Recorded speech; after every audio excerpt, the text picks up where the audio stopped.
Welcome back to Icarus, our weekly patch notes discussion. Although since Carl's on vacation and Echo wasn't able to join, it's more of a reading aloud than a discussion. Unfortunate, but hey, so be it. Um, Before going into the patch notes themselves, I don't know whether or not you already heard, but the actor who played Saul has passed away. Separate announcement, not really in the patch notes, but I did want to read it out anyway. So, many of you will be familiar with Sol, one of the key characters in the Icarus universe our players experience. You know, the guy who does the intro to all the missions and such. When we made a No Rescue trailer, the game was in a constant flux and we could not put together a trailer with just game footage in the time we had to meet the PC Gamer Show. So I, i.e. Rocket, the CEO, I propose we do a talking heads style trailer using real world actors, inspired by a like of Ken Burns style documentaries and how well it worked in a fictional setting like Interstellar. Now, one of the people on the first casting option sheets was Stig, who was absolutely fitted what we wanted in a prospector. Actually got to meet Stig during the filming and he was fantastic. He had come into the studio several times and worked with our audio team. He really got the project and his enthusiasm and work really left a mark on the game as a whole. Stig the Piano Man, as he was dubbed. So no more Soul voice lines, unfortunately. I love the sound of the voice of that man. So I do wonder how they will continue going forward with new missions and such. Especially missions for which audio has not been recorded yet. I have no idea how they will do this in-game. Like you get a different character in to replace Sol. After all, UDA was trying to replace him with the bucket of bolts, as Sol said in the first mission of Prometheus. So yeah, I don't know, maybe we will get a message like, hey, I'm your new handler because Sol has been replaced. We'll have to wait. But yeah, Sol is no longer among us, unfortunately. Anyway, this week, week 140. Project Clinic number 2. We have undertaken an unexpected Project Clinic and have a ton of new content and improvements for you this week. So welcome to our 140th weekly update. This week we are introducing a battery-powered icebox backpack, which offers a new way to keep your food from spoiling while on the go. We also have a heap of updates, including new workshop items, new battery-powered equipment, numerous small tweaks and fixes, and even a new main menu screen.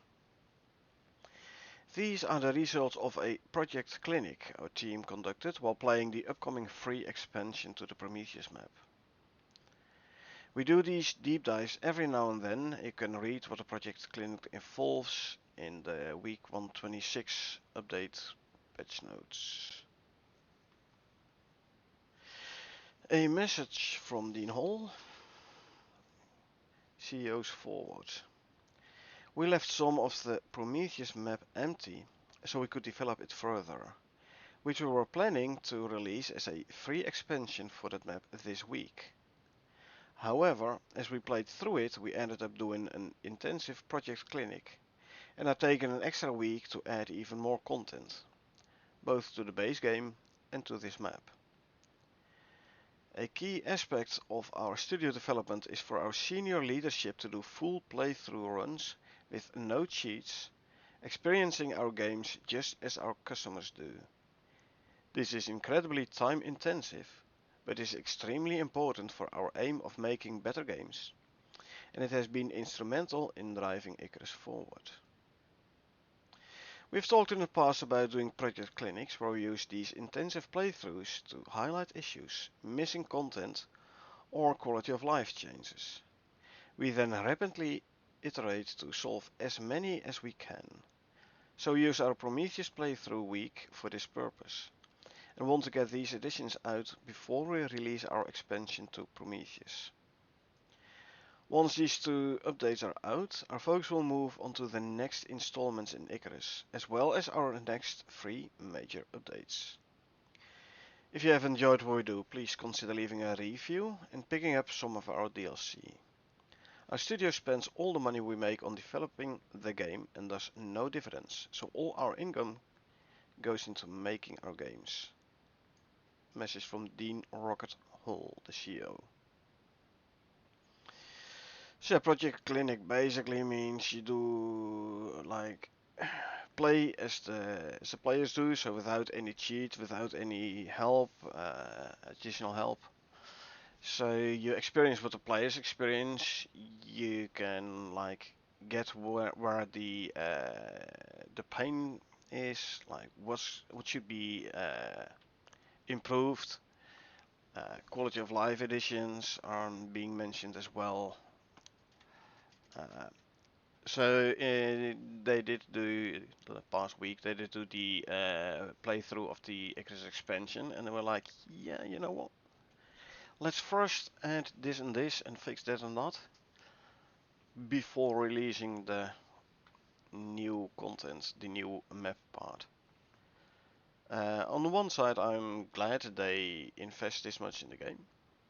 On the other hand, I'm a little bit sad because next week Friday I'll be on vacation, so I won't be able to play. Unfortunate. But so be it.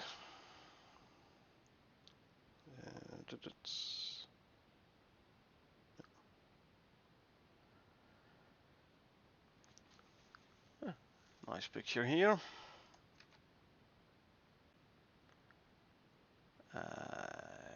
Is this thatch or is this aluminum? I think it might be aluminum.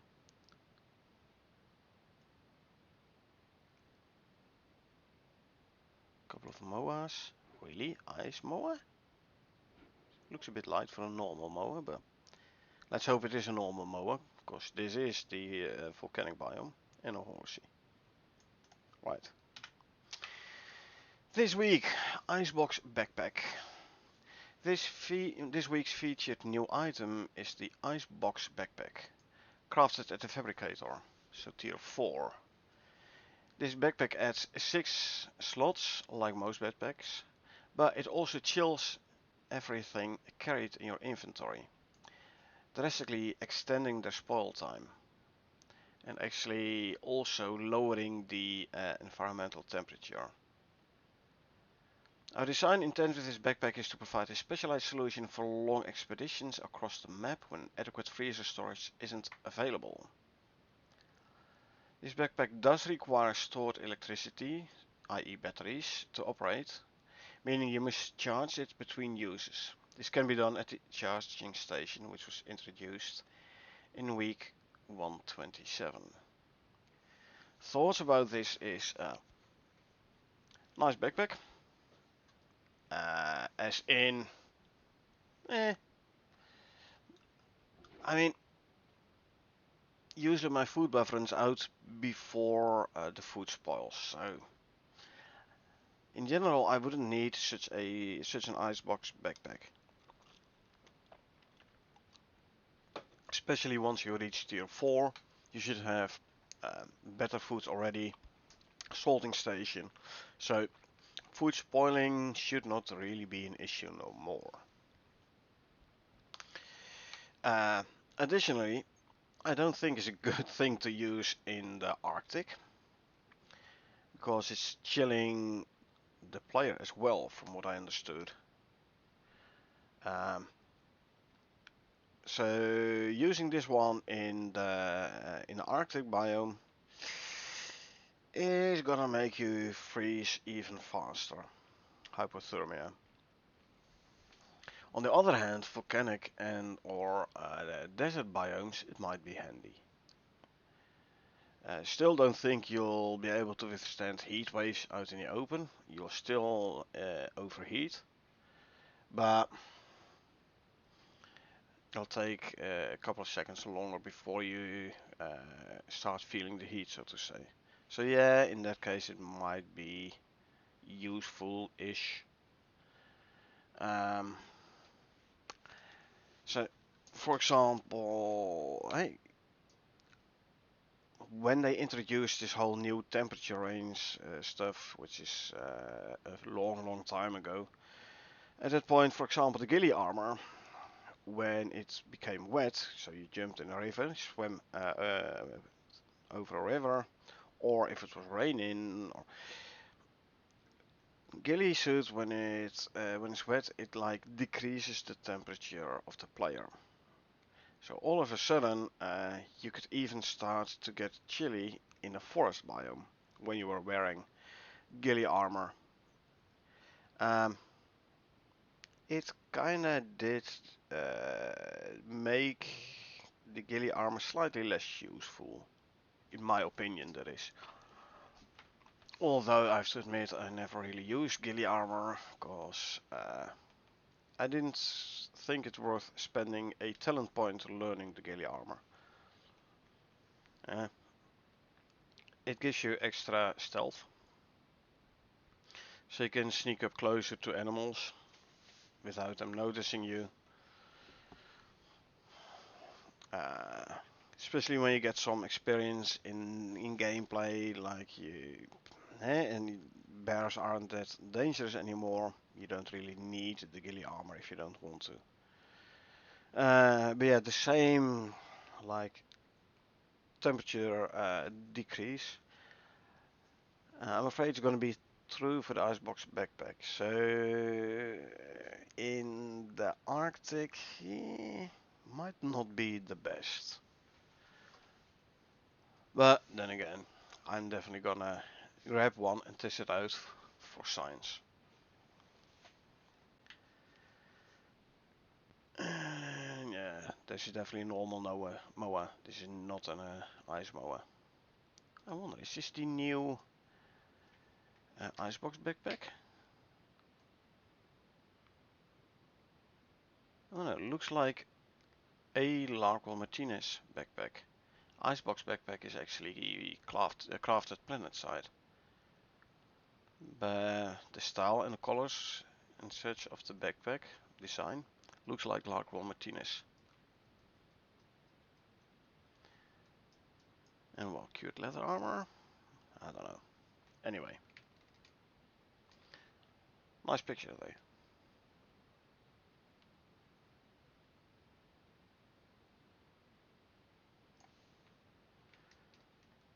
Right. This week, Project Clinic highlights.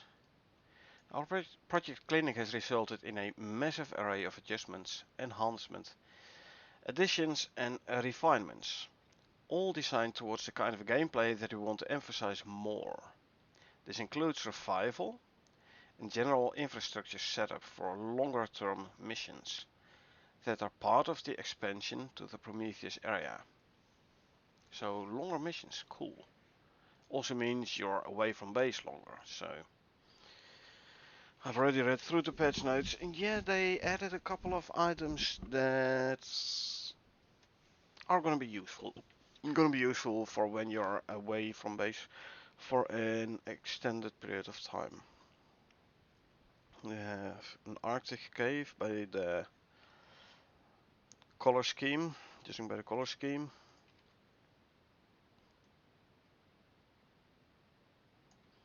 And this is one of the new items. Couple of overflow bags. Yeah, this whole gray Grey color scheme does feel like Arctic to me. Although there's not really snow, I think, on the ground either. No, not really. So it might be Styx or Olympus forest area. Anyway, new main menu flow. When opening Icarus this week, you will no longer see your character on the main screen, but instead you will see our redesigned main menu.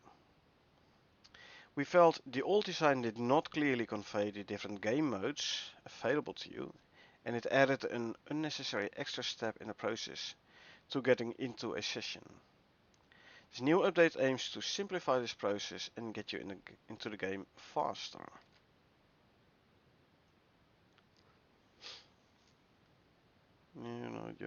These were the buttons that were on the left before.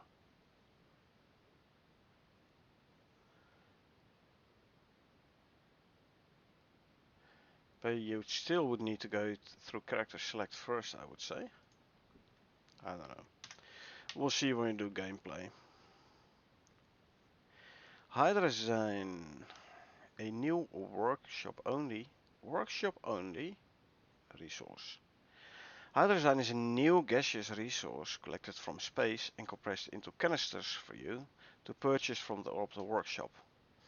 These are a one-time use item that cannot be refilled. So basically like the fuel canisters.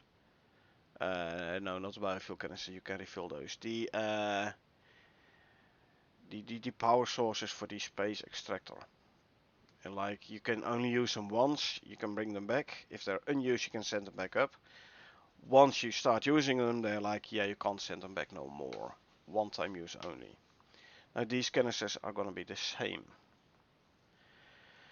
Two new items have been added to the workshop that are powered by Hydra Design. We have the MXC cooker. This provides all the same recipes as a potbelly stove, but does not require shelter. So you can cook out in the open. And the MXC heater. It provides substantial heat for a small device, making it perfect for night or Arctic crossings. And do expect more items to be added in the future that use this new fuel. So this is the new heater, I would say. New MXC heater. This being the new MXC cooker. Oh, industrial bed by the iron frame. Or it is MXC cot. I don't know. Was it blue MXC cot? I thought it was different color, but meh. Main things is the heater and the cooker.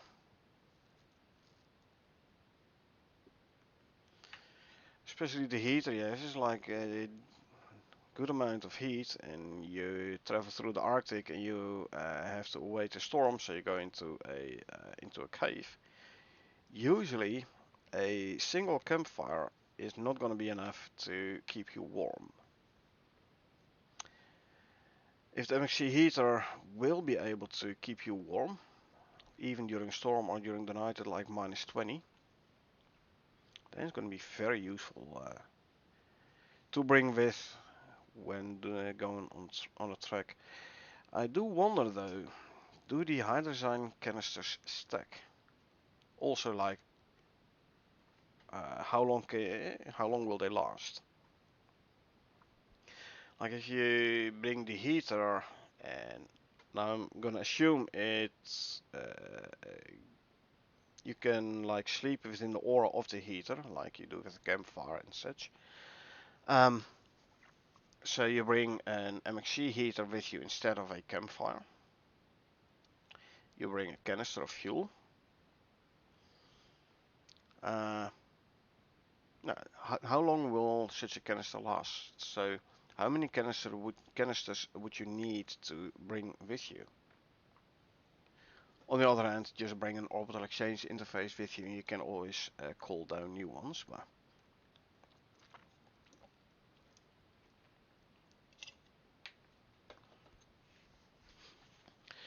another new item: portable biofuel generators, the portable versions. To help with power needs on the go, we have added portable biofuel generators. These provide 2000 watts of power and are very light to carry. They are also considerably cheaper than the other larger biofuel generators and are ideal for powering electric deep mining drills. Couple of things. And actually let's have a quick look at this here image.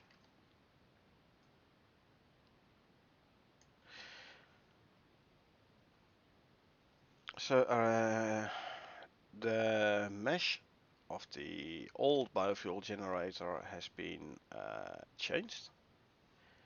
It's supposed to be bigger now and definitely heavier. It being a static generator makes sense. They were quite light, true. This does look like the old biofuel generator. If this is the new one, still, this looks a bit small for the old biofuel generator. In my memory, I mean, I hardly use those. I very, very rarely use them. But, I don't know. I thought they were bigger. They kind of look the same. Like bigger, like almost a full wall high. So, if this is the old one, nah, it can't be. It was also wider than half a floor. Okay, back to the text. 2000 watts for the portable one. I don't exactly recall the power output of the normal one. But yeah, so I think these portable ones might be generating less power, them being smaller and thus presumably weaker. Considerably cheaper than the other larger biofuel generators, makes sense, and are ideal for powering electric deep mining drills. So you switch from biofuel drill, which uses what, 1750 power. You switch to an electric one. Electric one is faster and has a bigger inventory. But then you power it with a biofuel generator, so you still have to like go up there and swap biofuel cans regularly. Interesting approach. I rather just run power lines back to my main base and just try to find deep drills close-ish to your base and just run power lines all the way back to your base. But then again, I do rely on solar panels and a whole bunch of batteries in my main base. I rely on that for power. And like I've said during gameplay before, in my solo open world, I have 2 titanium deep drills running close by. So titanium costs for a battery. The batteries are expensive, but I have enough deep veins close to me to be able to afford. Sorry, to be able to afford the batteries. During your transition from biofuel to electric, you just start to produce electric equipment. So you don't you're not generating that much electricity yet. You don't have the storage capacity yet, etc. At that point, I could understand why you would need like extra, at least temporary extra power generation. So biofuel generators being a valid alternative. It's just the noise, you know. Anyway, next one. Battery powered equipment. This week we have introduced some new equipment that can be charged at a charging station enriching the tech tree and offering alternatives powered by batteries instead of biofuel or electricity. All of these items are craftable on the fabricator at tier 4 and sit next to the charging station on the tech tree. Makes sense, unlock the charging station first and then from there unlock everything that is being charged on the charging station. So what do we have? Battery powered lantern that provides an alternative to the flashlight with a different illumination. We have battery powered spotlights that can light up large areas. And battery powered cave lights that are ideal for what their name suggests, light up caves. Now if you have a look here, there's the flashlight. As you can see, we have a couple of new devices.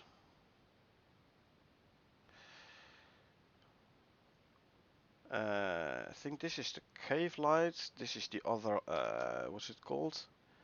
Lantern. The lantern, this is the cave light. Not sure what this is though. I don't know. Maybe power module for your ice backpack?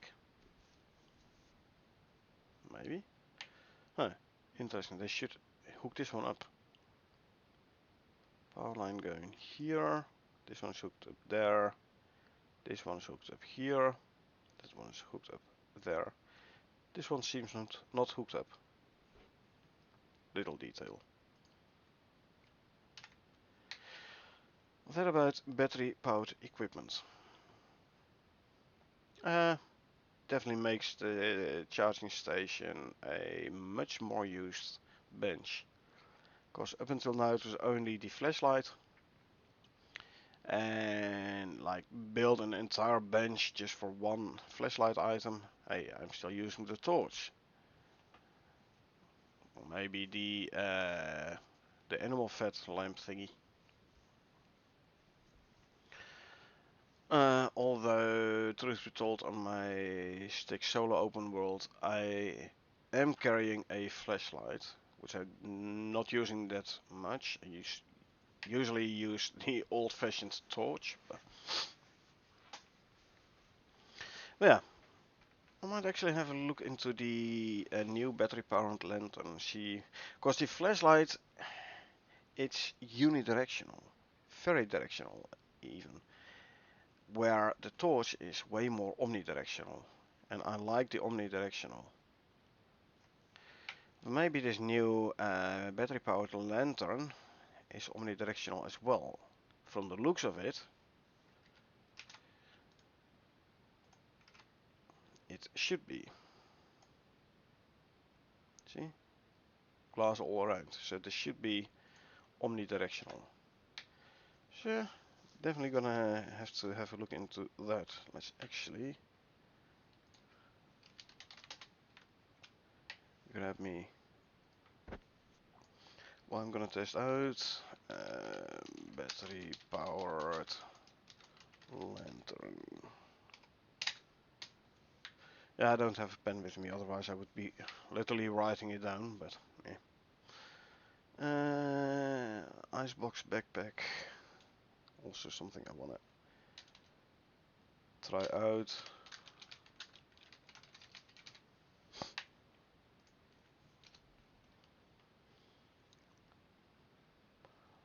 Hard design stuff. Eh.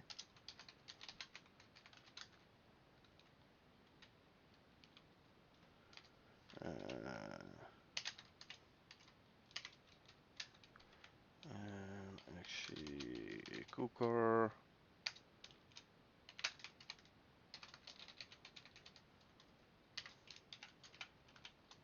So I think I'm gonna do this on with my main character, not my solo character.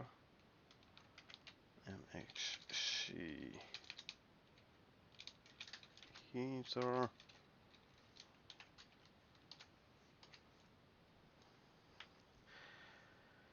Alrighty. Let's see next. I wanna test out the check out the biofuel generator and the portable one.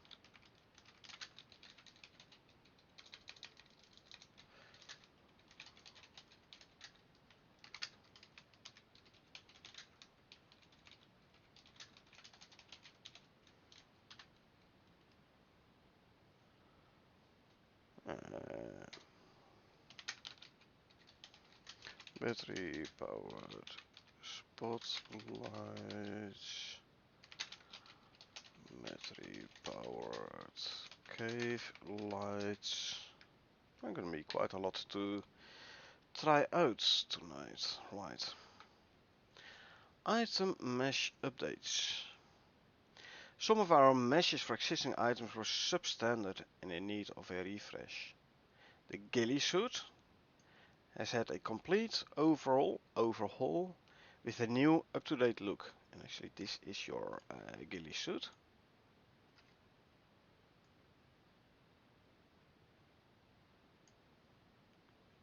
Oh, you're missing an arrow, my friend. But okay. Nice looking suit. Yeah. The hunter armor helmet has been refreshed. The biofuel generator has received a new mesh that better fits its size. The charging station has been updated to reflect the new equipment that can be charged.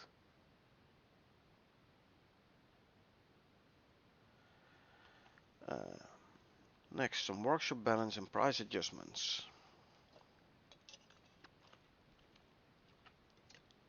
So, some minor price adjustments were made to ensure consistency among items of similar quality. Additionally, we've introduced minor balance adjustments to more accurately reflect the current status of items in the game and, in certain instances, their readability. Like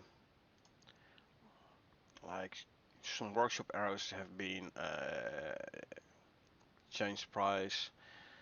A couple more things, they will be listed down in the future, not in the future content, sorry, in the fixes and the new stuff. So we'll get to it at that point.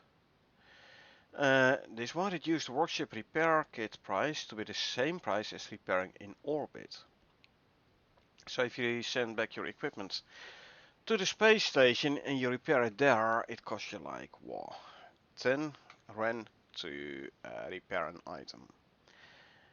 Now if you have a powered repair bench, you can call down the workshop repair kits from the space station, which unpacks into 5 repair items. So you can repair 5 workshop items on the planet on a powered repair bench. However, the repair kit was quite pricey. So it was way cheaper to just send your stuff back up to the space station, repair it there and call it back down. Now the workshop repair kit price has been decreased, so it's the same as repairing in orbit. Does mean that the repair kits are more viable now. So it's the same price, basically getting the repair kits and calling the repair kit down and repairing on planet is like same price as sending your equipment back up to space, repair it and call it back down. Then you could as well go for the repair kits, right? So yeah, they became more usable now. Adjusted the Larkwell bolt price and reduced replication cost from 50 to 10, bring it in line with workshop arrows of the same tier. Replication cost, so you have the research cost, which is usually a bit more expensive, and then you have the replication cost, like buy the actual item. Larkwell bolt price, the pack for the price has been reduced from 50 to 10 to bring it in line with workshop arrows of the same tier.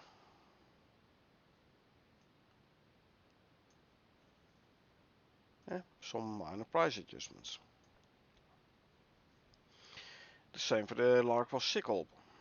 The price has been adjusted as it was far costlier than the actual value to a player. So expensive to research and craft, and you didn't get a whole lot of, you didn't gain a whole lot of extras. So why would you be getting one? So they were like, you know what? It's not as usable. Well, let's lower the price. Makes sense. Reduce the workshop biofuel canister replication cost as it no longer felt appropriate with the introduction of hydrazine. This is a refillable, planet side refillable. They hold more than the planet side crafted ones. But yeah, refillable, you could set them back up again, but they're more a tad pricey. So prices be reduced now. Also with the introduction of hydrazine, the idea being you don't need the need for these biofuel canisters isn't that big no more. I'm assuming they're really talking about the biofuel cans and not the power sources for the extractors. Don't think they used the last one, because it's a whole different use than the hydrazine. So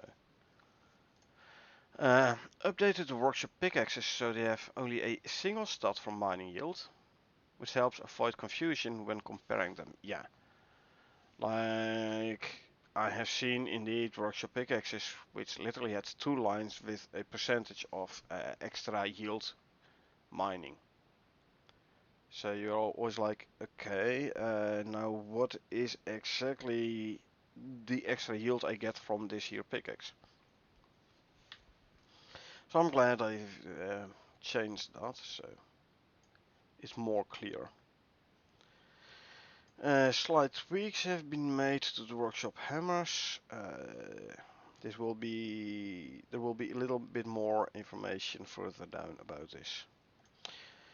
Reorganize the workshop bow tab to have a clear progression of arrow types, and reduce the Icarus arrow unlock cost.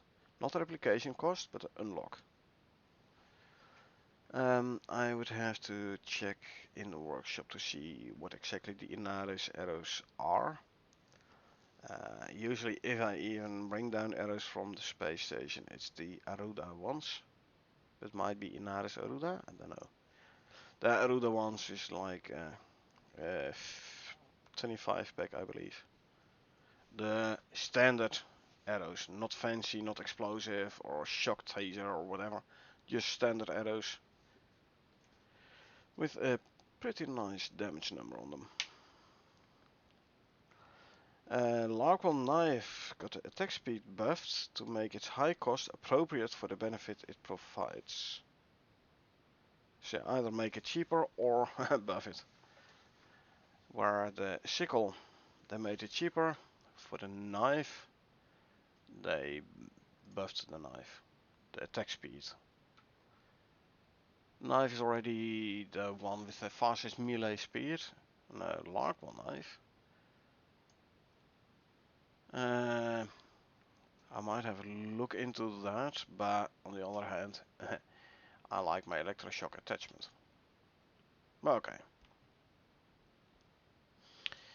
This is definitely Prometheus. You can see by the purple haze. This is the grasslands. And we are talking about clay brick here, I think. And steel roofs. Hey. This is done nicely. You see how the house itself is slightly higher than the surrounding floors. Nicely done. Nicely done. Definitely. Little greenhouse here.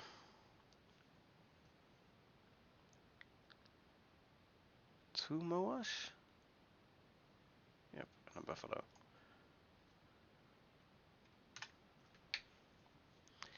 Right, new stove proxy meshes.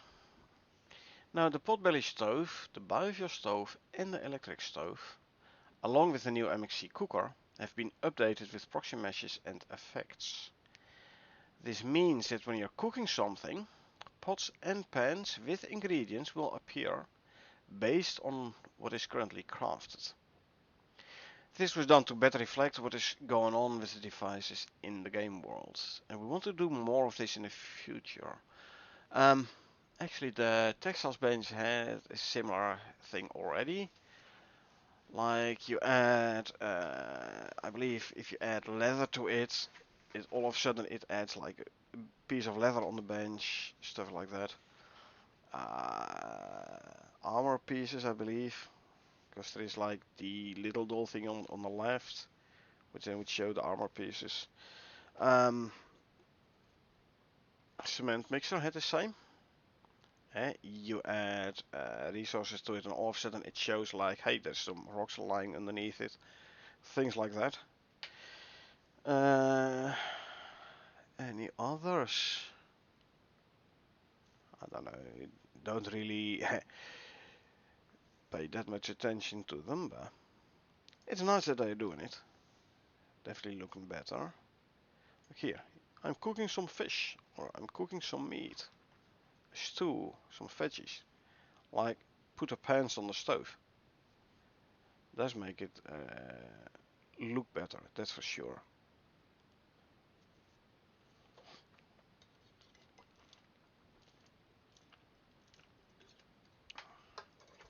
That's for sure.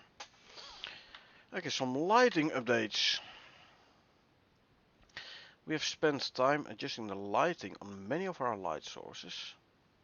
Deployables with a flame, such as the standing torch, candles and the campfire have been adjusted, so that they feel more atmospheric when playing. Due to some of the changes made, these items are also a little more performant. Especially nice for AMD users. I remember Carl numerous times, Carl was using AMD GPU, numerous times complaining like, hey, as soon as you like light a campfire, my frame rate drops.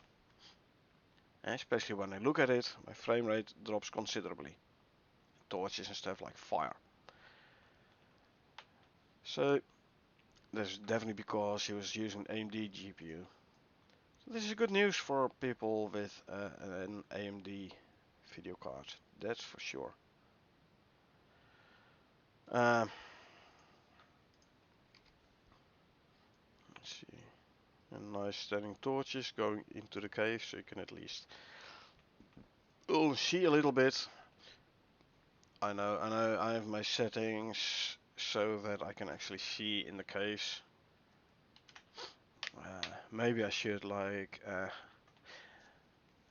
you know, it's especially for streaming, like you can at least see what I'm doing.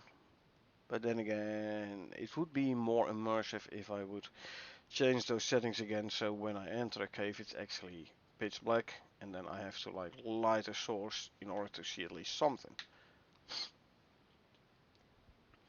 Now all the way back, or like way back, before the light slot in the suit was a thing, I remember it being very annoying. Like you run into a cave, torch in hand, the only place where you could hold a torch, inventory or hand.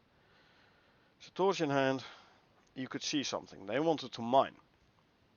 So you put the torch away, you grab your pickaxe in pitch black. You see nothing no more. So then you had like to drop your torch, so at least you could see a little bit, and, or place those floor torches. So at some point I was like, you know what? We go to like some settings, shadow settings. So it's basically lighter in caves now, so I can see everything, especially during the day if there is no storm. During the night, if there is a storm, it's still pretty bad. But luckily, at some points they added the light slot to the suit, so you could put the torch in the light slot, light it, and then still mine. But yeah, I do recall back in the day when it was either or, either torch or pickaxe. It was dark in those caves. But now we have the battery powered cave lights as well. So just bring a couple of those and light up the cave with those maybe. I don't know. Like I said, I'm gonna check some of them. So next week, new area and missions for the New Frontiers expansion. Again, unfortunately next week I'm on vacation, so I won't be able to play this for a couple of weeks. But so be it. For a limited time there is a sale on the New Frontiers DLC, a 40% off. This is the entire New Frontiers map. If you already have the New Frontiers DLC, this new area and missions for the New Frontiers expansion, this is free if you already have the New Frontiers DLC.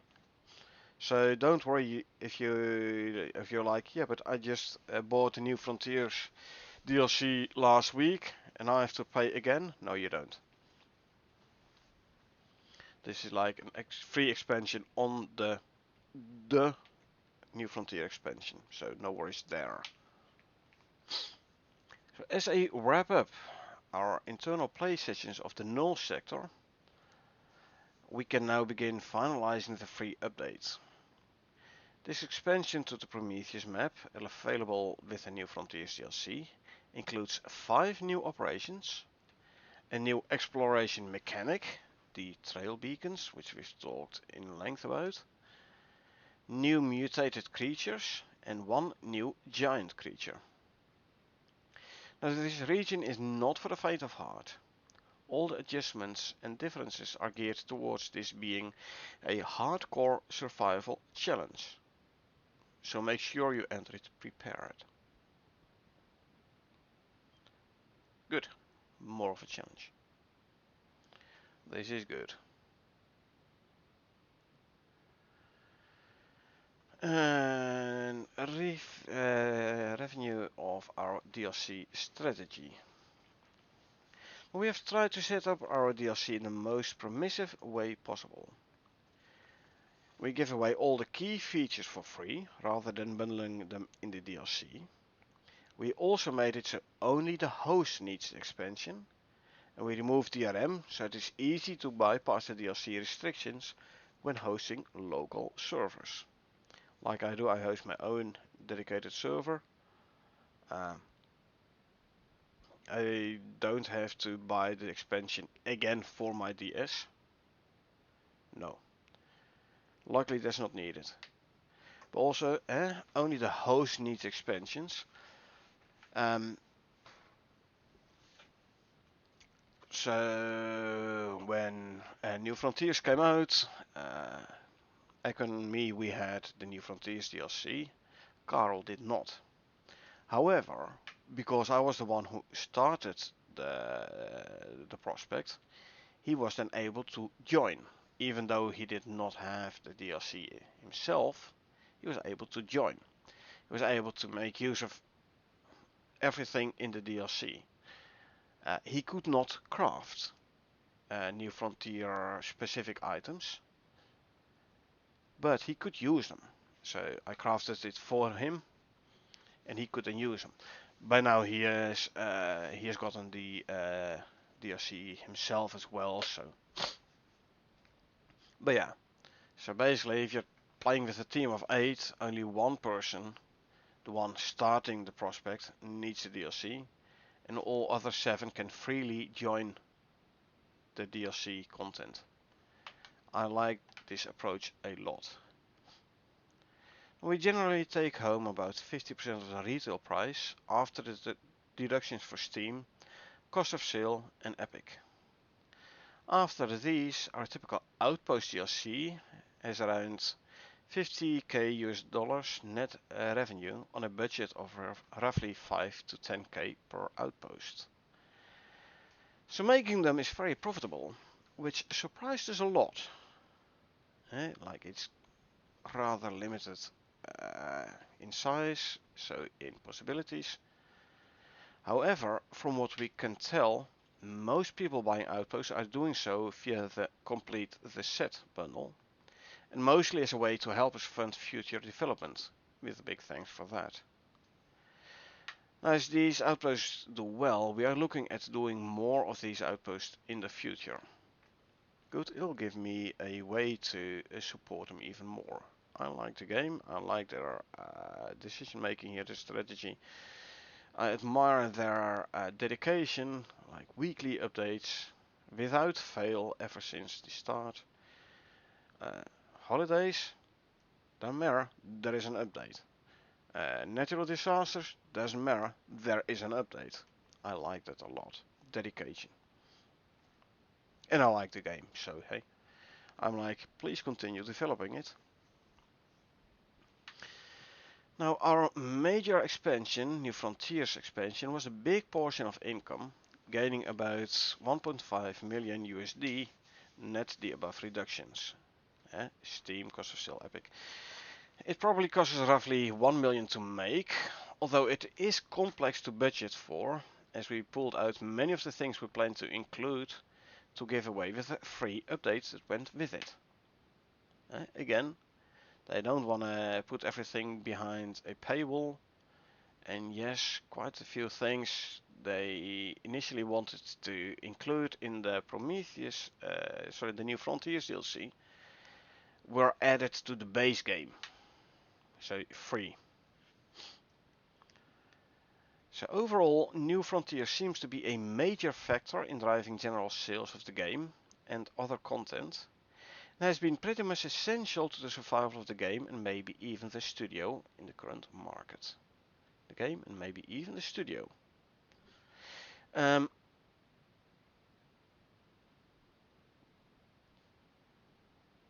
really say much about this. I don't have the numbers. What I have seen and heard, though, open world is also a major point for a lot of people to either start playing Icarus or coming back to Icarus. Okay. Now the content packs gives us about 55 to 100k US dollar after deductions on a budget of roughly that. So they tend to break even, but seem to have quite a long tail. In the long run, they add just a little bit on top, which we can use to continue with further development. Okay. Well, at least it's not netting a loss, so they're gonna continue with it. Now for the game itself, the last year has seen strong sales, much stronger than the preceding year, but below the original launch. Now this is quite unusual for a video game, when you generally have the vast majority of your revenue at launch, then maybe a small amount continuing on. It's probably due to several factors, the most notable being us improving the game. Oh yeah. The community feedback iteration has been essential in us bringing the game back from its mixed launch. People often say, why don't studios do a No Man's Sky and improve their game? The reality is though, it's very expensive. Many studios that wish so simply can't afford to try. Even when they do it, they don't have the exposure for anyone to notice. Now we have been incredibly fortunate to be able to continue to develop the game, but it is expensive.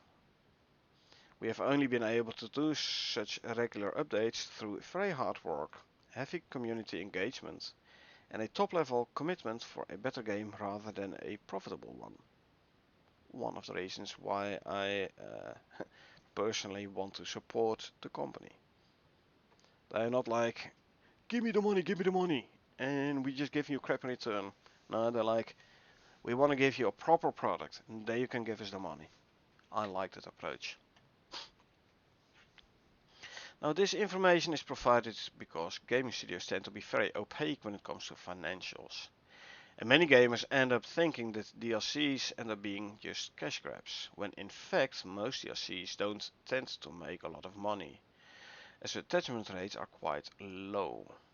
Now our target, and we suspect most studios are the same, is that a DLC will break even over the course of a year. And everything after is just like nice to get. So actually, Rocketworks did good on the New Frontiers DLC. More than breaking even over the course of a year. And look, is this a new big creature for next week's map extension? It is a big one by the looks of it. Obviously perspective, but still. That's some big ass animal.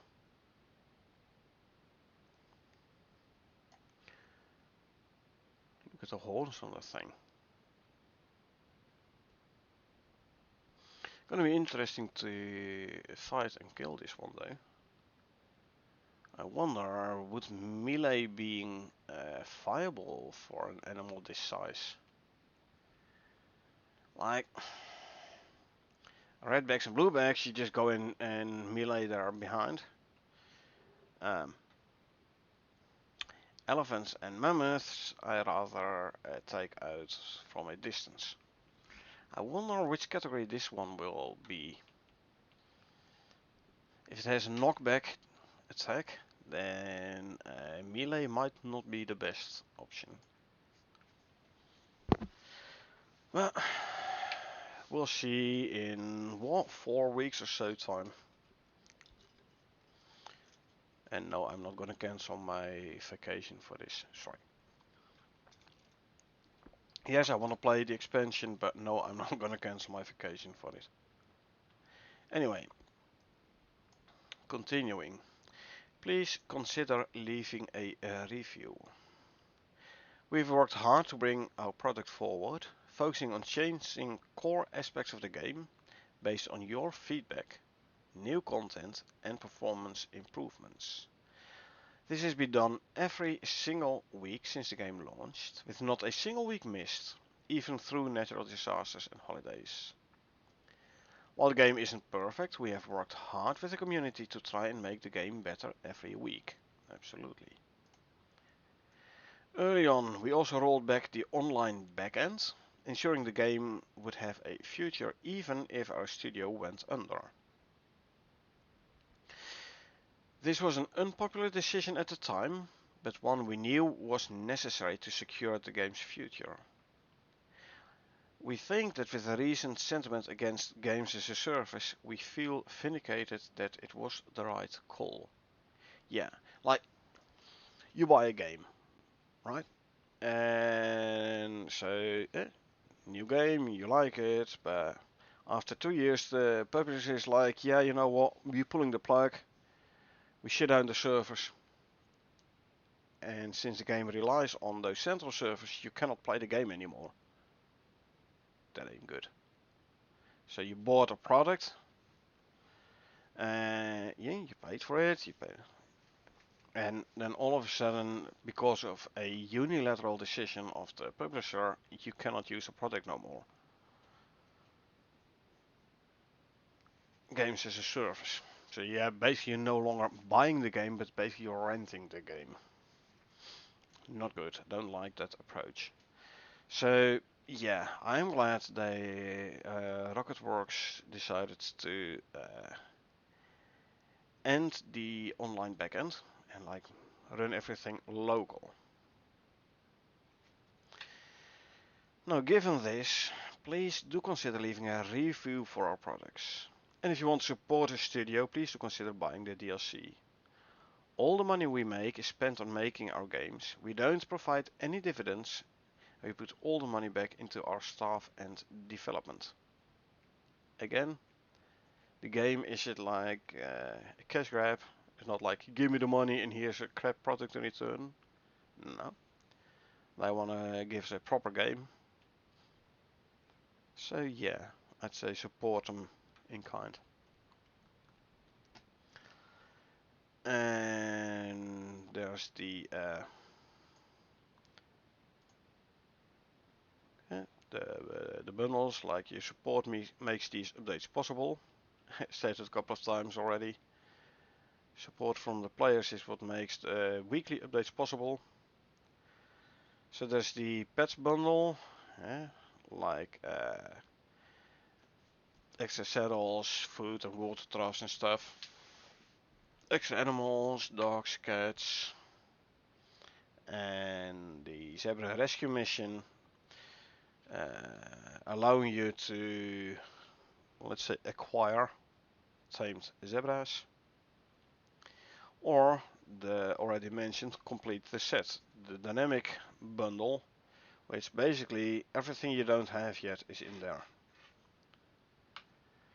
29% off for the complete set bundle, 20% off for the pets bundle, and 40% off for the New Frontiers DLC. If you don't have it yet, I will definitely recommend you getting it. It is such a nice one. I know people don't always like the purple haze in the forest area, or grasslands, I should say, or the green haze in the swamp, or the red or orange haze in the volcanic biomes. For me, it's like, hey, this is part of the experience of the immersion, and it is given a clear separation of the different biomes. I like them. Not everyone does, though. So, but yeah, look at this, man. I mean, new materials, new items, new resources, new map, new game mode. Oh yeah. Anyway, time for the new content. So the icebox backpack, now crafted on a planet on the fabricator. It now has a charge and needs to be charged on the charging station to be active. When active, it will lower the external temperature of the player by 5 degrees Celsius. Slow food spoilage drastically.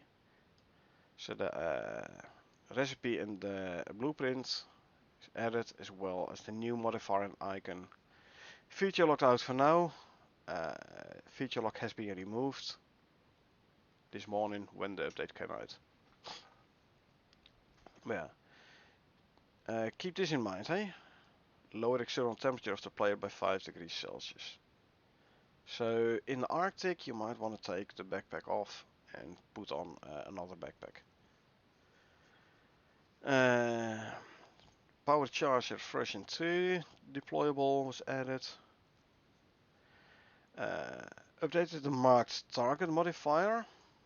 So, and I've said it a couple of times in stream, like, no idea what this marked target thingy does. Then yeah, okay, so marked target, it means the next hit you take does do more damage. It never really worked. They now fixed this. So, noticeably means the base Dribbo and tamed pets with a relevant talent do not deal extra damage without other targets attacking. Yeah. So basically, one animal applies the trigger, and then the next attack, if it's done by an animal which does not have the talent, then it actually triggers. How I read this. Which, by the way, would mean that if you have like 5 wolves guarding your base, you should not give all 5 of them this talent.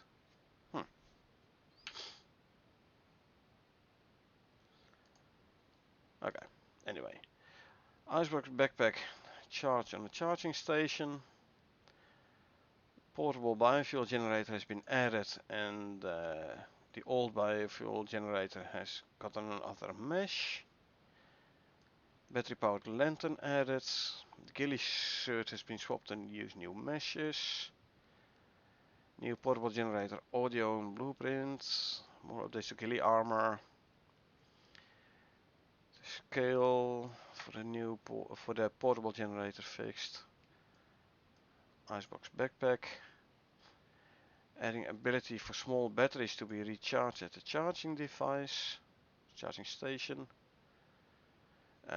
Adding proxy message to recharging station for the icebox backpack. Flashlight, battery lantern, lava hunter backpack, which is not in the game yet, and small battery. So we had 4 before, right? We had a flashlight, battery lantern, oh, and the cave light, battery powered cave light. And the 4th one must have been a small battery then. Although it wasn't really small. Like flashlight this big, and then the other one was like yay big. I wouldn't call that a small battery, but okay. Or adding fallbacks for cleaning open world mission history. So if you abandon a mission, make sure everything is cleaned up, or an operation I should say.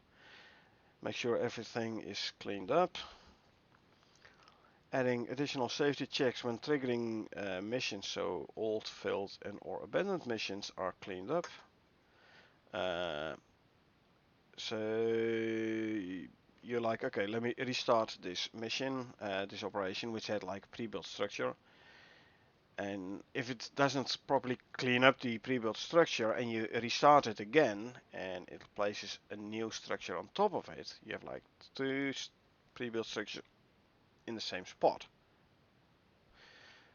Now, when you try to access it, which of the 2 are you accessing? The old one, which you might already have emptied out, or the new one, right? So, making sure that doesn't happen. I like that. Iron bucket has been added.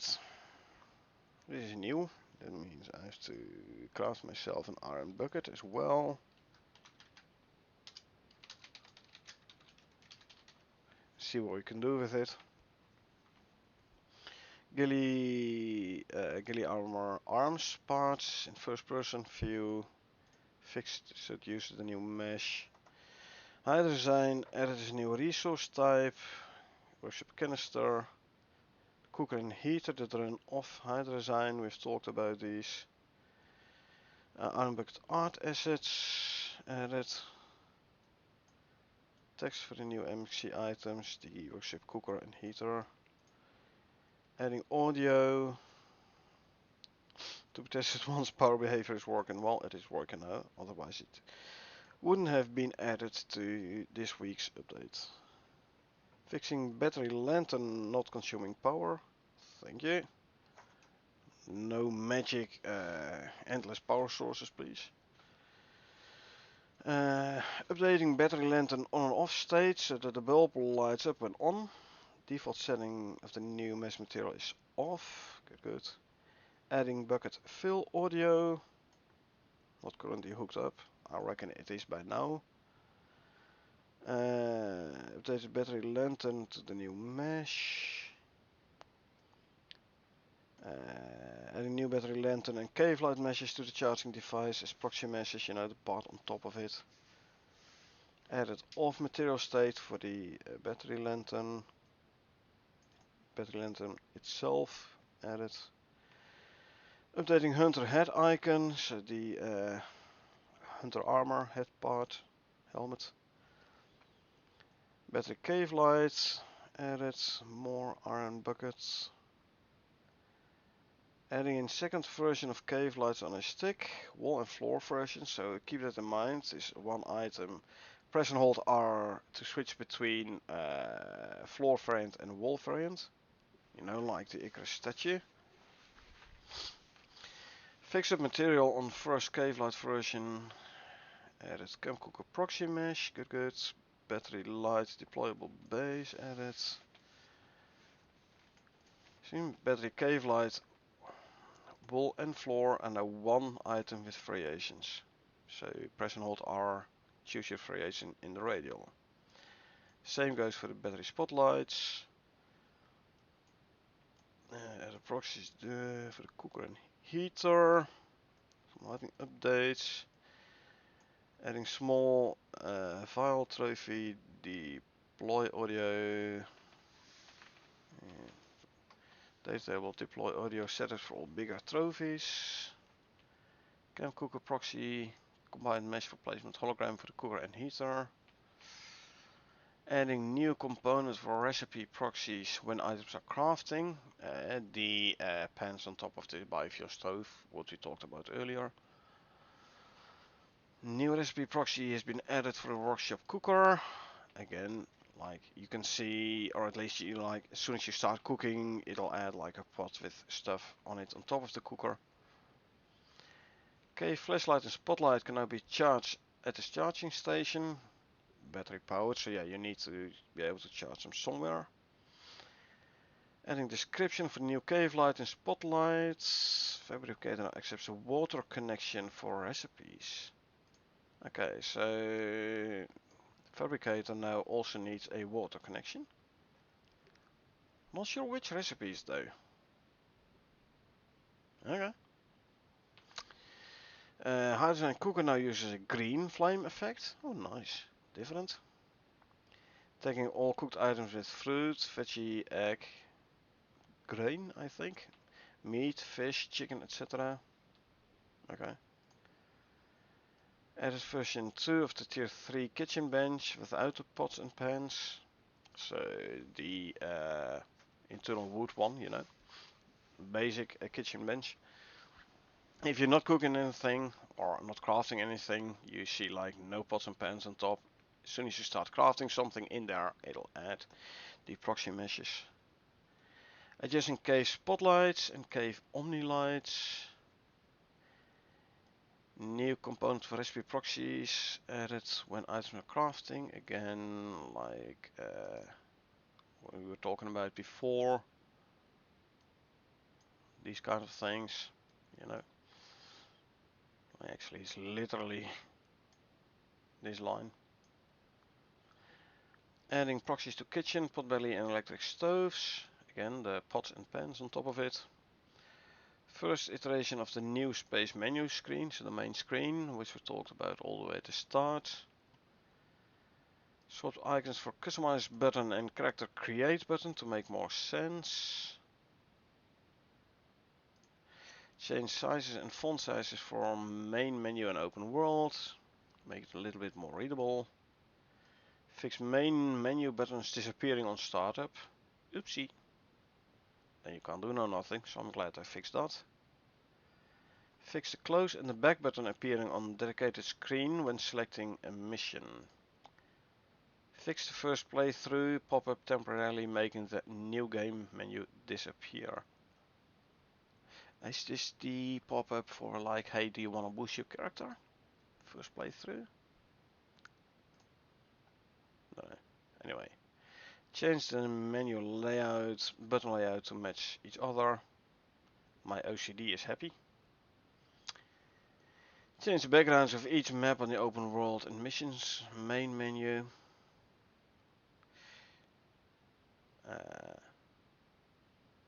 Yeah. Wasn't really looking at those too often. Change the corners of the buttons to be thicker and animated them a little faster. Okay, thanks. Reduced portable biofuel generator power efficiency. So it was a bit too powerful apparently. Lower the cost of stone brick building pieces by 25%. Thank you. Like I said in yesterday's stream. 40 stone bricks for a wall, 3 stones for a stone brick. So 120 stones for one stone brick wall. Which is way more than for a normal stone wall. Still 25% instead of 120, still need 90. But hey, at least it's something, right? So 30 stone bricks for a wall instead of 40. Still quite heavy on the stone, but hey, better than nothing. Change velocity and eventually disabled particles from the hydrozyme FX. Well, one of the new hydrozyme items. Bunch of fixes. Fix the weight on many half pieces. They were 100, but now they're tiered appropriately. Yes, I've seen people talk about this before, indeed. Like, hey, it's a freaking half piece. Why is it like as heavy as a full wall? So, has been changed now. Good, good. Remove the proposed boss Heath bars after backlash about feeding animals candy. Okay, I've not seen this in Discord, so this must be on other locations. I don't know, maybe Reddit or maybe Steam review, Steam post or something. I don't know. Yeah. Fixed. If you attack boars from a distance, then walked away, they would just walk to your previous location because they couldn't see you. Same as the hippo. Snuffles. Re-added stat to hippo that was removed for testing. Hippo being the Dribo, I reckon. Yeah, I've seen this before. Like you do a long range shot on the on a piggy, and then you walk away a bit, and it goes towards where you were standing when you originally shot it. And he was like, "Where did he go?" Made it easy to kill the pig, but yeah, not really realistic. To an extent. Yeah, this has now been fixed, and now they should go straight for you. Attacking Dribo now angers its family and set its current aggression to max. Yeah, we've seen it when we were testing this last week. You attack one of the Dribos and only that one Dribo attacks you back. Now all three are coming, they're ganging up on you. Good, good. Fix any Epic Wolf, Alpha Wolf, Black Wolf towards the Wolf boss kill accolade. I didn't know it wasn't, but then again, I've had this accolade since I don't know how long ago. Fixed portable generator idle setup, tweaked crafting time of both generators, so shorter time for the portable one I reckon because it's smaller, and a bit longer crafting time for the full size variant. Update wheat to biofuel recipe requirement. Wheat to biofuel. Wow, I'm getting a new biofuel recipe using wheat? Oh, I don't know. Because as far as I know, it wasn't there, so maybe check biofuel recipes if I don't forget. Fix an issue with the sizing of the portable generator. Mesh an icon for the charging device change so it can fit larger items. Yeah. Hitching ropes no stick. Yay, nice. They took up a lot of room. I still think, you know, when you like, what's the English term? You put bait in a trap, right? You only put a bait in. You don't put a hitching rope in. You only put bait in. Then you catch an animal, you tame it, you release it, you receive a hitching rope back. So basically, taming animals is a way of getting hitching ropes for free. But yeah, the more animals you tame, the more hitching ropes you'll end up with. And they didn't stack, so they took up a lot of inventory slots. Now they finally stack. Thank you for that. Removing one animal from a hitching post no longer removes all animals on that post. Good, good. I only want to take this one off, not a whole bunch. Removing multiple animals from hitching post now grants the correct number of hitching ropes. Good, because you need one in order to hook it up to the hitching post, so you should get the hitching rope back when you release it. Fix bug where only one animal was left attached to a hitching post when game was reloaded. Never run into this because I in general don't use the hitching post. Yeah, it's a tad annoying where you have like if you have like multiple hitching posts. Like this is the one for the moas, there's one for buffaloes, there's one for whatever. Everyone with their own food and water troughs, and then you finally set it all up. You're like, okay, time for some sleep now. So the next day you come back to the game, and most of the animals are walking around freely again. I can see where that's going to be annoying. So thanks for fixing that. Tweak light of advanced versions of the light slot items have slightly increased brightness. Good, gives us a bit of reason to go for the higher tier variants. Drastically increased the weight on the biofuel generator. It was 2 kilograms, is now 40. I mean, have you seen the size of the thing? And only 2 kilograms. Man, even if you build it out of cardboard and plywood, it would weigh more than 2 kilograms. So yeah, increasing the weight to 40 kilograms is a good one. Slight adjustment on workshop deployable costs. No more info there. Adjusting larval bolt price. Reduced replication cost from 50 to 10. Larval sickle price. Reduced replication and unlock cost dramatically. To balance it out better. Workshop biofuel canister replication cost has been reduced. Increase the bee aura radius by 50%. You know, the beehive in your greenhouse, the size of the aura has been increased by 50%. Good, good. Because it was a tad small. Or like 2-3 crop plots to each side. So you had to add a whole lot of beehives. So I'm glad they increased radius there.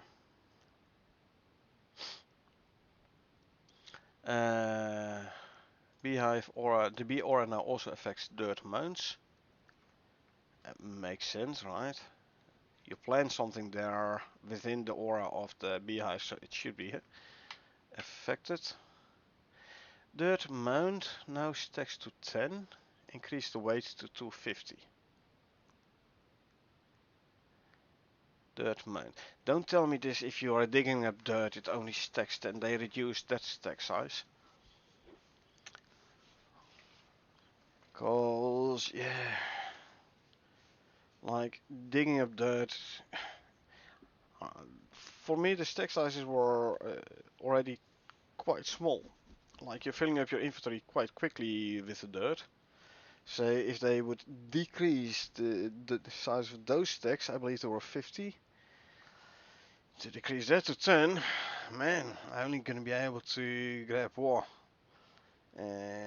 Like especially if you don't have armor with the pocket attachments, if you don't have the big backpack or the carry modules. I mean, well, you'll have like what, 10 slots free? So you can only dig 100 dirt, and you have to empty out your inventory already? Nah. I really hope it's not that. Increase the weight to 250 grams, well, meh. You know, I don't care too much about being over encumbered. Reduce the size of dirt mount, this time with a T. Deployable collision. Should make them easier to place next to one another, similar to the direct placement with shovel. Hold on. Can you like pick up a dirt mound and store it in your inventory? Is that? And then those now stack to 10. Like crop plots, like stacking. Okay. Never actually tried it, you know? Like make a dirt mound and then try and pick it up by hand. You can, yeah, must be.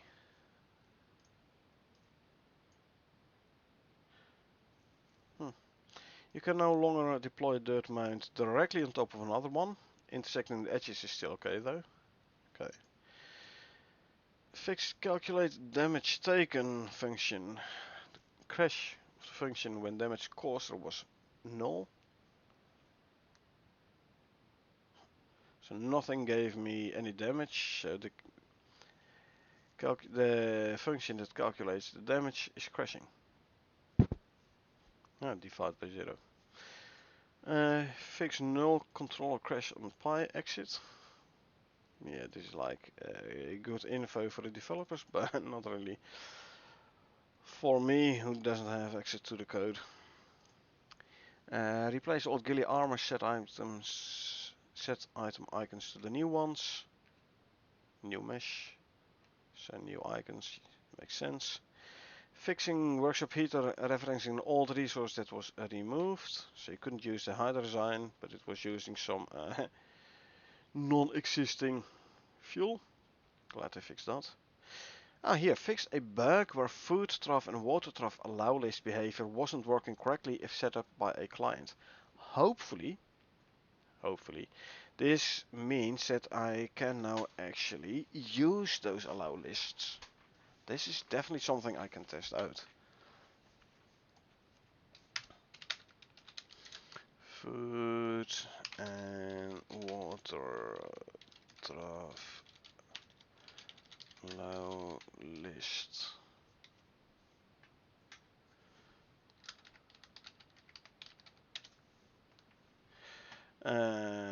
Fixing workshop heater cooker on from not running off hydrogen correctly. This was I've seen this popping up on Discord indeed. On the experimental.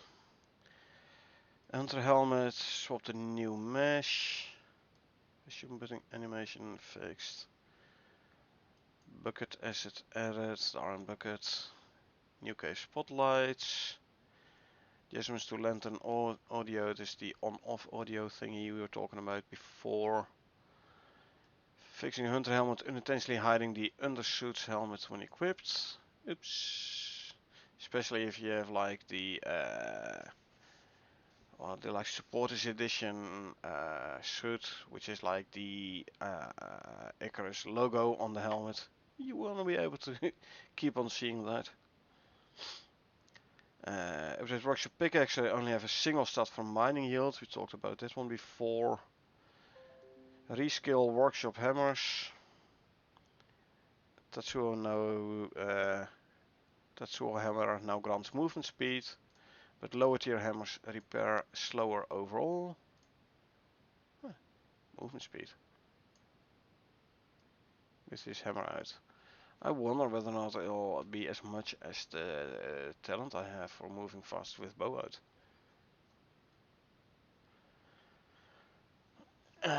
If it's more, then next to the Neve's pickaxe for when you're over encumbered, carry a Tatsuo hammer for faster movement. It'll cost you a slot, but you will gain some faster movement speed. Reduced workshop repair kit price will be the same price as repairing an orbit. We talked about that. Workshop bow tab reorganized, have clear progression of arrow types, etc. Talked about that one as well. Larkwell knife speed, attack speed, Larkwell knife attack speed buffed. Yes. Mounts tames will now immediately stop current animation or movement when hitched. Good, good. This one. Fixed bug where mounts and tames would not return to the previous movement state upon being released from a handheld hitching rope.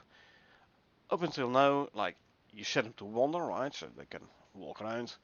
You want to like move them to a specific spot, so you hook them up to a hitching rope, you bring them over there, you release the hitching rope. However, that did change the behavior to follow.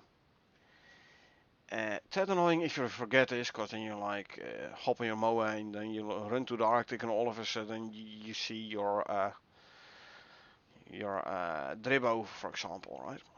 It's like teleporting to you in the Arctic. Good luck getting home safe.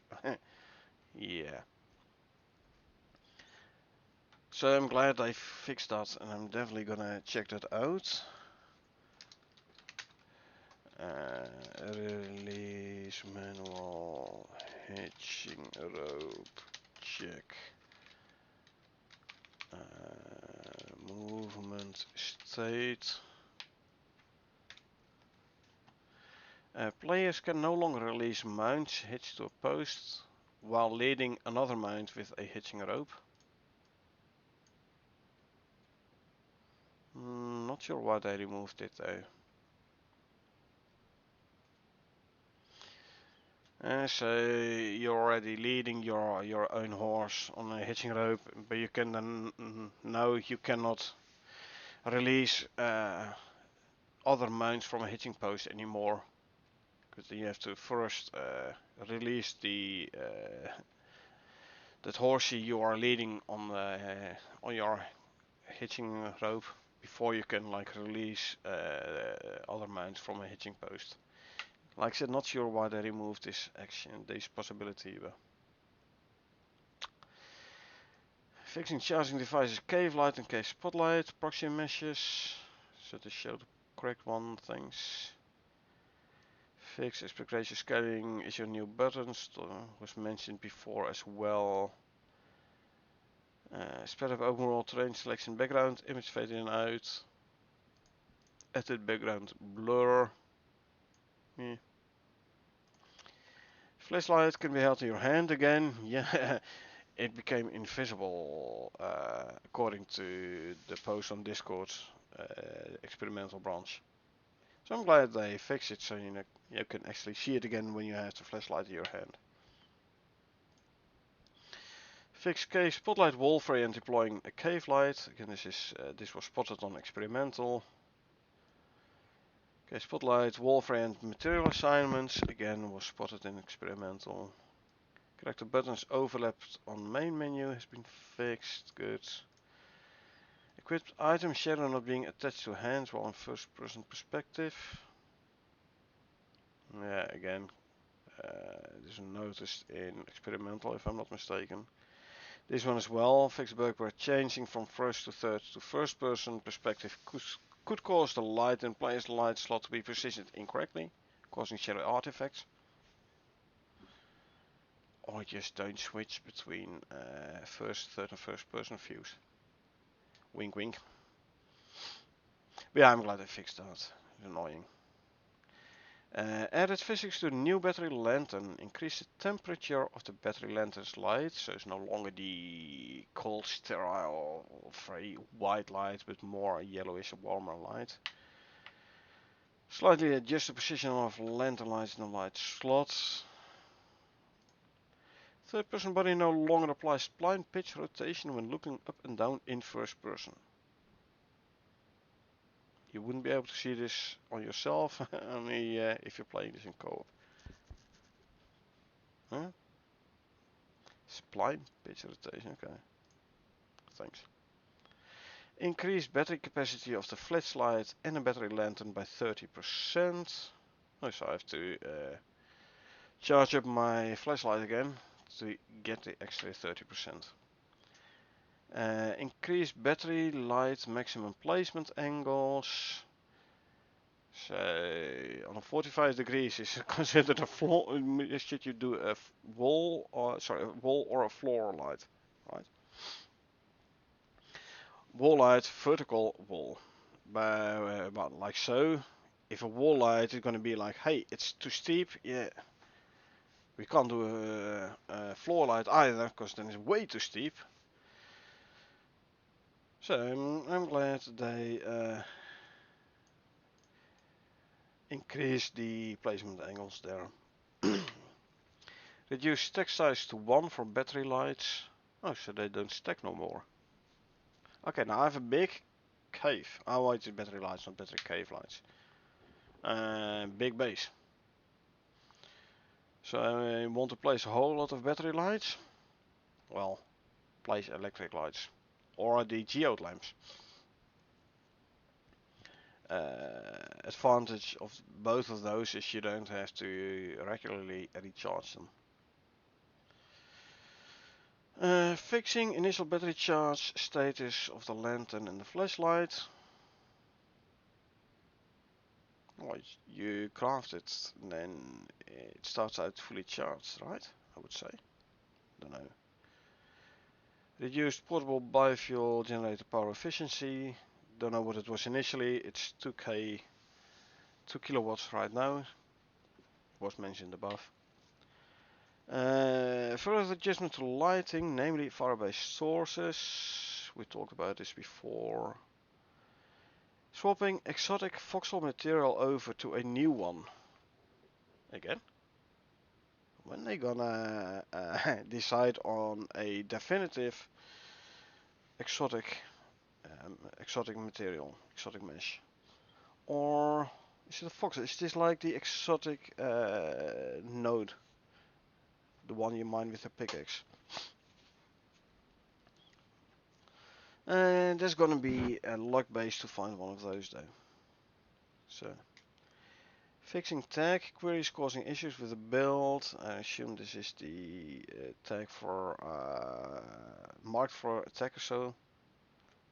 Thingy, I don't know. Tag. All foods were tagged with multiple, with like veggie, grain, chicken, etc. tags. Causing issues with the build, so I'm glad they fixed it, otherwise there would not be an update now. Fixed high design returning to orbit. You can no longer do it as this is a one-time use item. Fixing high design not appearing in dropship or orbit exchange interface. Yeah, I've seen this on Discord. Like you call it down and it's not in dropship. Then you check your workshop equipment inventory again and it's gone there as well. So you basically could not bring down high design. I'm glad they fixed that. Double.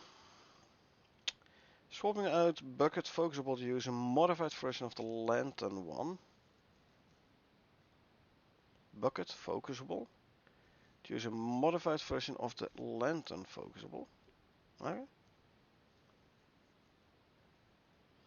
Not sure what they did there, but future content, always a nice one.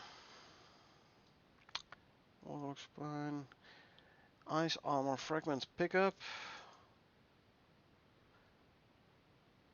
Ice armor, like a couple of weeks ago, it was mentioned like, hey, the more pieces of ice armor you're wearing, the less the Arctic bats are attacking you. But there's also something about the ice. Oh no, it's a rock golem with armor, huh? Which you can knock off. Okay, okay. And then this must be like you drop a piece of your ice armor and you pick it up. Edit the audio for that. And animation to main menu screen, future content, but implemented already, I reckon. Lots of adjustments and improvements to rock golem audio. And for check burrowing. Burrowing, so the rock golem is gonna burrow itself again. Okay. Destructible mesh for the Lava Hunter trophies, which isn't there yet. Lava Hunter is an animal which might be in next week's expansion or in the next DLC. Don't know. The Prometheus bounce map visibility for full map view. So that's for next week's updates, definitely. Lava Hunter trophy again. Again, either next week's update, the free expansion for Prometheus, or the next DLC, I don't know. Removing spawn of world talent manager.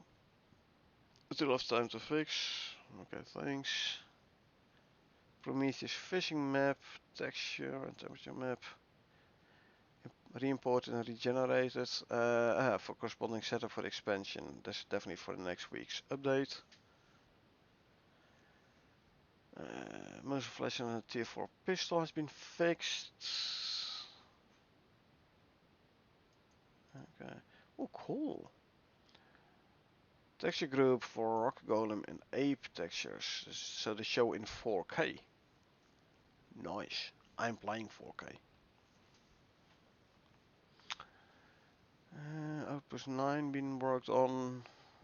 Outpost 11 being worked on. Ice Mammoth Arena is being worked on. Cool.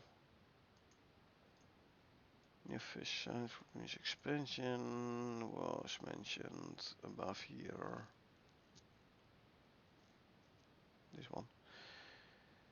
Sunrise Rock Golem Arena. So Ape Boss Sack.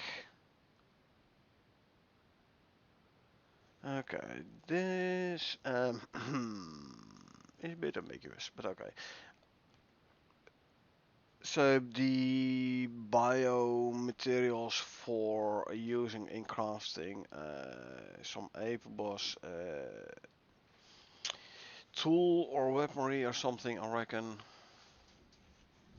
And like you have with multiple other new animals in the new expansion. We talked about this a bit last week as well, I believe.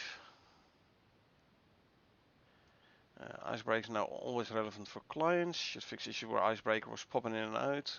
Hey, if you're playing in a dedicated server, you're by definition a client, so thanks. Sandworm building tier. Oh, yeah, we've talked about this last week. Ice Mammoth Arena. Biomass, Lava Hunter. Probably gonna be needed to make the backpack Lava Hunter. Oh, Ice Mammoth Arena is gonna have bed nests as well. Okay. So definitely wear ice armor then when you go fight the Mammoth Arena, the Ice Mammoth. So the Arctic beds don't bother you that much. Okay, Rock Golem item is going to be a sledgehammer. More work on outpost 9 and 11.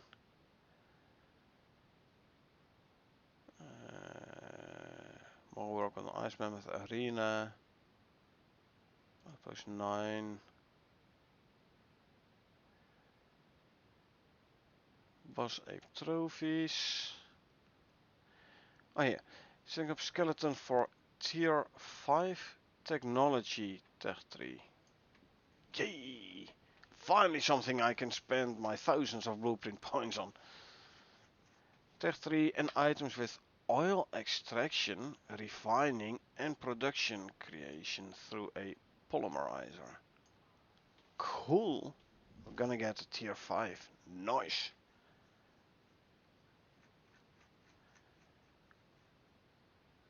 And oil stuff.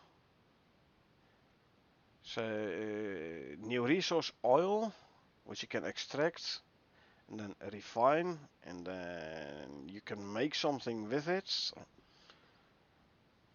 So we're gonna get like an oil pipe network as well, next to the electricity network and the water network. I don't know. Interesting. So, can you make like an electric oil extractor? The refiner works from electricity, and then you make fuel out of it, which you use to power a generator to generate the power to run the extractor and the refiner, and more. Ooh, that's gonna be interesting if that would be the case. So basically, a self-sustaining, self-powering power network. Cool. Let's just hope the oil well thingies will be infinite. And you won't like suck them dry within seconds. Well, we will see. But yeah, tier 5 is gonna be interesting, man. That's for sure. Anyway, let's see. Flying cheat, yeah. Nothing for us. Something for the devs they use. Me. Added tag to all biomass and added the high biomass option for to currency widgets. So we have Ren, we have purple exotics, we have red exotics. We're also gonna get a currency called biomass. But, wow. So all the stuff from the biomass lava hunter, biomass rock golem, biomass ape, boss ape, it's all gonna be like a generic biomass thing.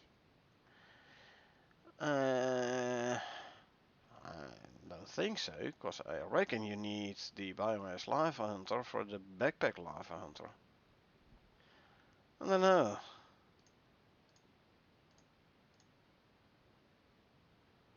I'm not sure how I have to read this actually. Okay. Null sector. Prospect weather forecast updated to be harder patterns. Null sector is like the Prometheus southern part. Which is supposed to be like extra hard mode, so yeah, harder weather patterns make sense, right? Gonna be slightly annoying, I reckon, because you travel like 500 meters and then there's another storm, and then you have to like search for shelter again. And also, if you have to do like fighting in missions there, you have to fight through the storms. That's definitely gonna be hardcore. So make sure you have enough health potions and such. Yeah, then again, it is supposed to be hardcore, so sure, bring it on in 4 weeks' time. Added static to the null sector area.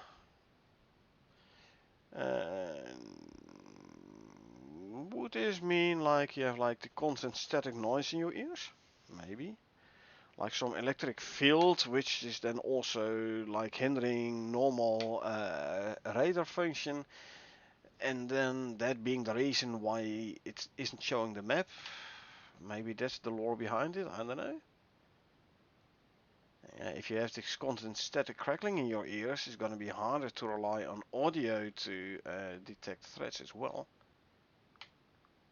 Gonna make it harder, that's for sure. Cool. Nice.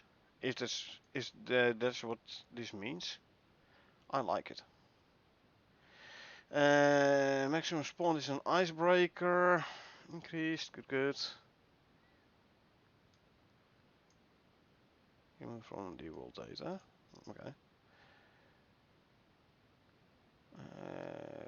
Arena migrate OX to persistent level. Okay. Update the pants in the Swamp Ape display case trophy to not be affected by winds. Does this mean you get like some kind of armor-ish thing for Swamp Ape? They like the legs part. Swamp Ape display case trophy. What? Swamp Ape trophy gonna be display case? I don't know. Couple of interesting possibilities here. I don't know. Well, you're gonna have an ape boss rug.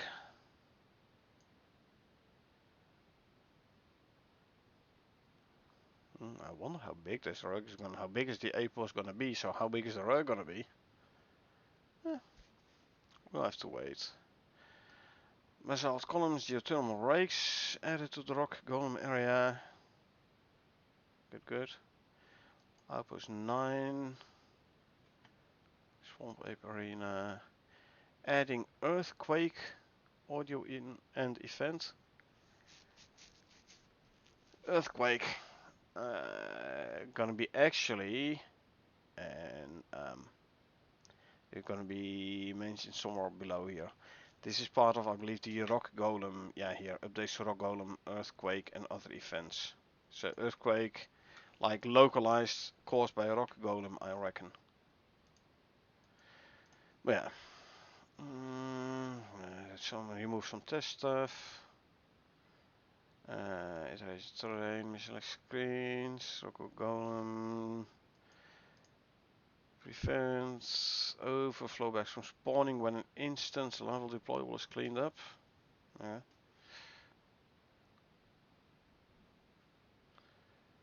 Swamp Ape Arena, we're getting a new tree variant, Tree Swamp Mangrove 5, and there was the Mangrove 6, I believe. Outpost 9. Iceman with armor meshes.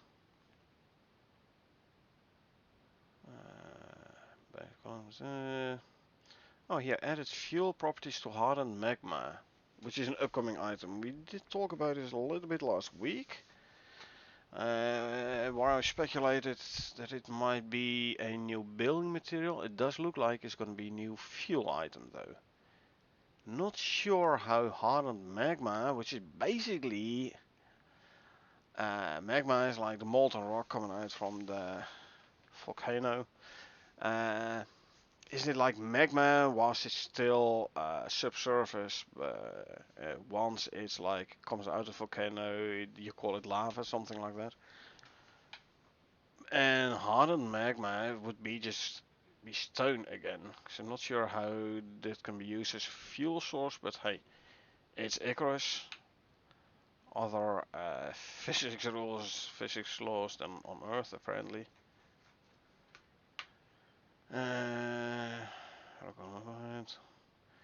Added reverb to the footsteps of the golem so it can feel echoed at a far distance. Oh, nice. Added water cider, spear, arrow, bolt, and pick, maybe pickaxe.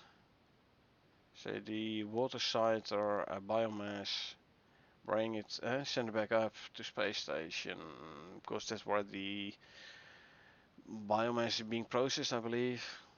And then you can make this stuff out of it. I don't know. The plant boss mentioned before in patch notes as well.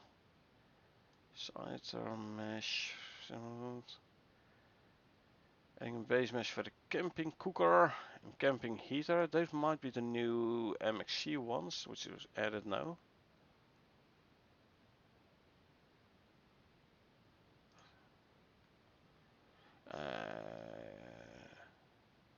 Adding another earthquake to burrow cycle. No earthquake snapshot. Okay. Yeah, 3 swamp mangrove 6 added to the swamp ape arena. Skyter deployable trap. Skyter's a Skyter trap. Okay. From the world data. Okay. So we're gonna have the ape sack. It's gonna be like a backpack-ish maybe. Yeah, let's just assume it's like a backpack and not a part of the ape. Lava Hunter throne. Rock Golem sledgehammer. Lava Hunter backpack. Lava Hunter mine. Oh, the Lava Hunter backpack is gonna be rechargeable on the recharge station. It was mentioned above when they were talking about the recharge station. So the new Icebox backpack and the Lava Hunter backpack. Transparent basalt columns. Here I was thinking basalt is a crystalline rock, crystalline-ish. Basalt, the hexagonal, is that the correct English word? Like those columns. Transparent basalt, okay. Adding in smaller versions of the site that uses an enemy fish. So next to the piranhas we also have to start looking out for the small sighters. Swimming is going to be dangerous then. Cool. More adjustments to earthquake, more distortion to make it feel more intense. Cool, cool. Swamp ape grenade. Outpost. Lava hunter sickle. Crystal columns. The golem add eating audio and destroying crystals. So yeah, it regenerates armor by eating minerals. Mentioned 2, 3, 4 weeks ago in the patch notes. Added support for future shovel and shield attachments. Yeah, nice. Because right now shovels you can't put an attachment on. Shields you can't put an attachment on. I mean, not sure what kind of attachment you want to add to a shield, but for the shovel, you might go for less stamina use, or a more yield, or increase your ability. Or... I like it. I've been wondering, I mean, never wondered about why does shield have an attachment slot, but I did wonder about the shovel there. So I'm glad they at least added support for the attachments for those. Good, good. Into crystal columns for Rogon area. Rogon sledgehammer. Yet another outpost. 12. 5, 6. Outpost 9, 11. Removed hardened magma from fuel sources for now. Yeah. Or feature lock it. S-Lens and Ice Sheet increase trail beacon craft requirements. Didn't they mention like last week or 2 weeks ago in the patch notes that they were actually reducing the cost? Huh. But then again, they did mention they like increased the range, so now you need less of them, so you can make them more expensive again. Kinda makes sense, you know? Kinda makes sense.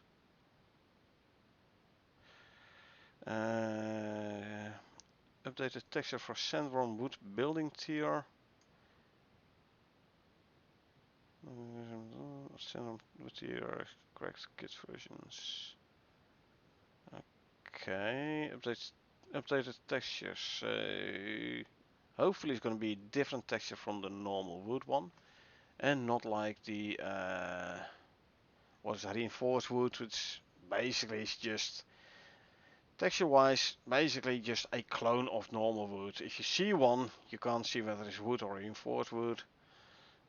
You have to take out the repair hammer and hover over it in order to see what kind of material we're talking about.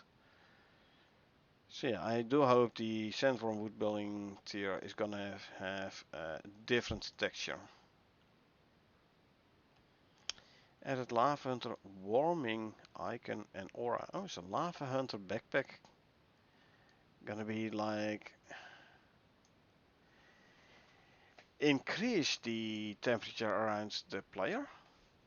So basically the other way is the ice backpack. Ice backpack lowers temperature around the player. Lava Hunter one increases it. That would mean carrying a Lava Hunter backpack and then traveling through the Arctic, you will no longer be chilly with a bit of luck. And being chilly means there is less movement speed, and I believe less stam, so that would be interesting. So basically alternate between the ice backpack and the Lava Hunter backpack. Use the ice backpack in desert slash volcanic areas and use the Lava Hunter backpack in Arctic areas. You can use either one in forest or grasslands. That's going to be interesting. Maybe I should once it becomes available, that is, like indeed carry both an ice one and a Lava Hunter one. I wonder though if it's really like the inverse of the ice backpack. Will it then increase the spoil timer? Spoil speed.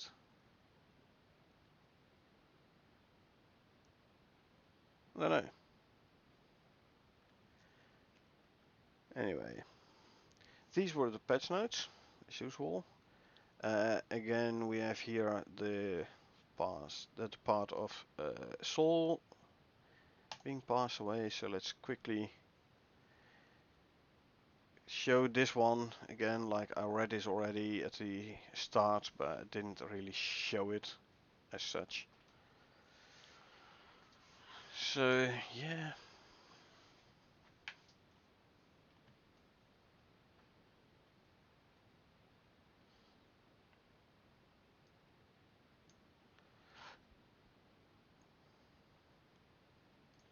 Anyway, these were the patch notes of week 140.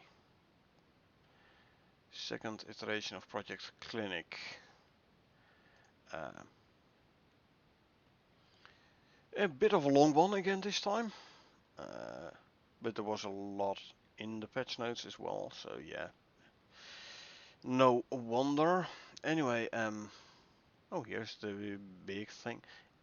Yeah, I think this is the ice backpack then. Yeah, I think so. Anyway, this is gonna be like next week Friday. I'm traveling towards my vacation address. I might be able to do the patch notes discussion, but no promises there. Hopefully, Echo will be able to do the patch notes. But yeah, I'm not sure I will have arrived by then. Which reminds me, I have to install and configure OBS on my laptop, so I can do streaming, or at least attempt streaming from my vacation address. If I can't stream it myself, again, I hope Eiko will be able to do it, and then I can join from my phone. So at least there is that. I've done it before from my vacation address, so yeah. Right, I'm gonna take a say 10 to 20 minute break, and then I'll be doing subsequent gameplay. Quite a few things to test out. So I hope you enjoyed me going through the patch notes. Again, usually we do it in co-op and then we like go back and forth. It's more of a discussion rather than just reading out aloud. But unfortunately, for the last couple of weeks, Echo hasn't been able to attend. Usually, Carl is able to hop in, but he's on vacation as well, so hence this week again it being a reading out loud. Anyway, yeah, I hope you enjoyed me going through the patch notes. We do this every week on Friday. Even when the update comes out on Thursday, we still do the patch notes on Friday to keep in rhythm. Usually we start 21:30 British summertime. I started a bit earlier this time. But usually we start at 21:30 British summertime. There's always gameplay afterwards as well. Again, usually in co-op. This time it will be solo. I don't know. I could message Echo, see whether or not she's home. See whether or not she wants to join for subsequent gameplay. But if she can't join, I'll be doing it in solo, definitely. So yeah, thanks for being here, and I hope I'll see you in a little bit for the subsequent gameplay.